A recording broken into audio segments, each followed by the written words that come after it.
மகா அவதார் பாபாஜி என்பவர் இமயமலையில் பல நூற்றாண்டுகளாக வாழ்ந்து வருவதாக நம்பப்படும் ஒரு மரணமில்லா மாமுனிவர், டெத்லெஸ் யோகி.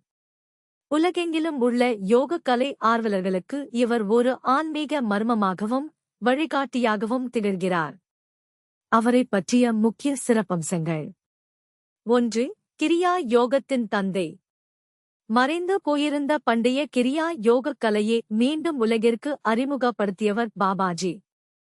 1861ஆம் ஆண்டு ராணிகேட் அருகே தனது சீடரான லஹிரி மகாசாயருக்கு இந்த வித்தையை உபதேசித்தார். இதன் மூலமே பரம்ஹம்ச யோகானந்தர் போன்ற மகான்கள் வழியாக இந்த யோகம் உலகம் முழுவதும் பரவியது. 2. காலத்தைக் கடந்தவர். பாபாஜியின் பிறப்பு அல்லது இறப்பு குறித்த வரலாற்றுச் சான்றுகள் ஏதுமில்லை. அவர் 1800 ஆண்டுகளுக்கும் மேலாக 25 வயது இளைஞனைப் போன்ற தோற்றத்துடன் இமயமலையில் உலவி வருவதாக கூறப்படுகிறது.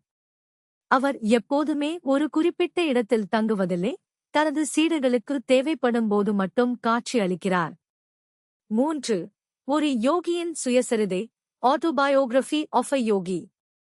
பாபாஜியைப் பற்றிய தகவல்கள் உலகிற்கு தெரியவர முக்கிய காரணம் பரம்ஹம்ச யோகானந்தர் எழுதிய ஒரு யோகியின் சுயசரிதை எனும் புத்தகமாகும். இதில் பாபாஜியின் அற்புதங்கள் மற்றும் அவரது ஆன்மீக ஆற்றல் குறித்து விரிவாக விளக்கப்பட்டுள்ளது. 4. பாபாஜி மற்றும் தமிழ்நாட்டின் தொடர்பு. வள்ளலார் மற்றும் ரமண மகரிஷி போலவே பாபாஜிக்கும் தமிழ்நாட்டிற்கும் நெருங்கிய தொடர்பு உண்டு. பிறப்பு. பாபாஜி கிபி 203ஆம் ஆண்டு பரங்கிப்பேட்டையில், கடலூர் மாவட்டம் பிறந்ததாக ஒரு வரலாற்று தகவல் உள்ளது. அவரது இயற்பெயர் நாகராஜ். கார்த்திகேயர் அருள். அவர் கதிர்காமத்தில், இலங்கை, தவம் செய்து முருகப் பெருமானின் அருளைப் பெற்றதாக கூறப்படுகிறது. 5. பாபாஜி குகை. இமயமலையின் துணகிரி மலைப்பகுதியில் அமைந்துள்ள பாபாஜி குகை இன்றும் ஒரு சக்தி வாய்ந்த தியான தலமாக உள்ளது.